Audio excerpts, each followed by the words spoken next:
He gave platform to Josh Hammer, who is a pro-Israelist, and Dave Smith. You know, Dave Smith is like one of the biggest pro-Palestinian, and there are things he can get away with because he's a Jewish guy and he can say certain things about the Zionist lobby. So Charlie Kirk held a debate between those two. Charlie Kirk was just a mediator. He was just asking them questions. He was asking both of them very hard questions. And then Dave Smith kind of smoked Josh Hammer. And the feedback that Charlie Kirk was getting in the comment section from the Zionists and from a lot of people, actually, he was getting labeled as anti-Semitic. So him and Megyn Kelly were actually discussing that, and they were saying that it's never actually happened before. This is the one group that you cannot actually criticize. He's like, why is that? Like, I don't understand it. It's like Charlie Kirk is not, he wasn't like a pro-Palestine guy. He was more like an America First pro. And then he had to be pro-Israel a little bit because he was the biggest supporter of Trump. So he kind of had to support his guy on what he was doing. But when he was trying to question those things, that was causing problem for me. He was getting labeled as anti-Semitic.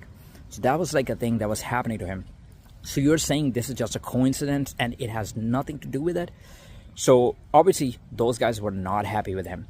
And then everybody knows that after the debate, he had a very, a great argument with one of the Zionists who's like a billionaire. And Charlie Kirk was not happy with the criticism that he was getting because he was not allowed to criticize. This thing happened. And then you would remember then on Megyn Kelly, on Patrick Bet-David podcast, this guy actually came and he questioned one of the things, which was like Hamas was able to get inside Israel. And they were able to stay in for 6 hours and do the shootings. First of all, they came on bikes and all of this. And they were able to live stream. And Israel, having the highest intelligence in the world, were not able to actually find it. They couldn't know this. This is kind of crazy. Like, they did not even know that Hamas was inside for 6 hours and they're shooting it. They didn't try to stop them. So he was questioning this belief. It was like, it's hard to actually believe this. And then there were times when he actually called Epstein a Mossad agent. So basically he was coming with the evidence as well. And that's not the only thing, by the way. He also discussed JFK, and the shooter of JFK, according to Charlie Kirk, was also a Mossad agent. He discussed that thing as well. And he was pushing for Epstein files to actually get released. Now, here's the thing, right?